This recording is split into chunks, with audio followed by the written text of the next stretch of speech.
Cho những chương trình buổi lễ bổ nhiệm sau này, xin kính chào mục sư Châu Phi trong ban đại diện Tin Lành tỉnh Đắk Nông cùng quý mục sư trong ban đại diện và quý quan khách về ngày ban phước dẫn dắt được cộng liên hội Hội Thánh Tin Lành Việt Nam khai sáng và được các cấp chính quyền tạo điều kiện. Hôm nay đầy tớ Chúa là truyền đạo và áp sáng và cô được đến học việc Chúa với Hội Thánh Đắk Á của chúng tôi.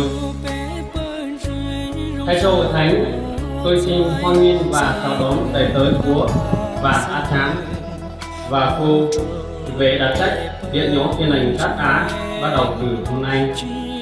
Chúng tôi xin hứa trước sự hiện diện của Đức Chúa Trời và sự có mặt của với đầy tớ Chúa sẽ hiệp cùng với đầy tớ Chúa chăm lo công việc Chúa, gây dựng Hội Thánh ngày càng phát triển thêm để tên Chúa được vinh hiển. Từ giờ này, Hội Thánh chúng tôi có một bó hoa tươi thắm xin được tặng thầy cô với lòng mong muốn chức vụ của thầy cô luôn được Chúa dẫn dắt ban ơn ở cùng để việc Chúa kết quả cho ngày luôn tươi mới. Một lần nữa xin cầu Chúa ban phước vinh dậy trên chức vụ của thầy cô. Xin chân thành cảm ơn.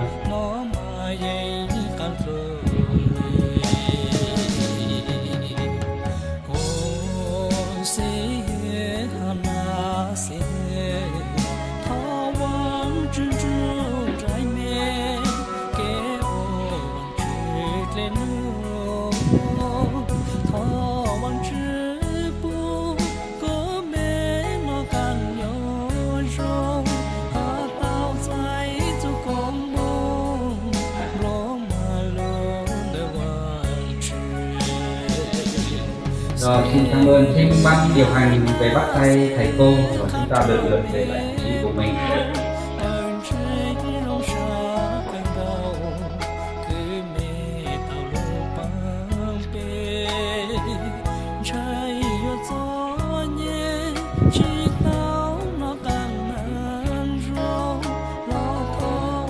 Tiếp theo, xin mời thầy cô Tráng về lại vị trí của mình. Đắk Nông là chủ lễ và diễn giả chương trình lễ bổ nhiệm sáng hôm nay. Xin kính chào mục sư Diệu Phi, trưởng ban đại diện Tin Lành tỉnh Đắk Nông cùng quý mục sư trong ban đại diện và quý quan khách. Thay mặt cho ban chấp sự Hội Thánh, tôi xin có lời hoan nghênh tân đảm trách. Thưa Hội Thánh, hôm nay chúng tôi rất vui mừng tạ ơn Đức Chúa Trời vì được Ngài ban phước dẫn dắt được liên hội Hội Thánh Tin Lành Việt Nam sai phái và được các cấp chính quyền tạo điều kiện. Hôm nay đầy tớ Chúa là truyền đạo Tráng A Sùng và cô được đến hầu việc Chúa với Hội Thánh Thâu National 2. Chúng tôi thay mặt cho Hội Thánh, tôi xin hoan nghênh và chào đón đầy tớ Chúa truyền đạo Tráng A Sùng và cô vì đảm trách Hội Thánh Tin Lành National 2 bắt đầu từ ngày hôm nay. Chúng tôi xin hứa sẽ hiệp cùng với đầy tớ Chúa chăm lo công việc Chúa, gây dựng Hội Thánh ngày càng phát triển thêm để danh Chúa được vinh hiển. Thì giờ này, Hội Thánh chúng tôi có một bó hoa tươi thắm xin được tặng thầy cô với lòng mong muốn chức vụ của thầy cô luôn tươi mới, hầu việc Chúa càng thêm. Cầu xin Chúa ban phước.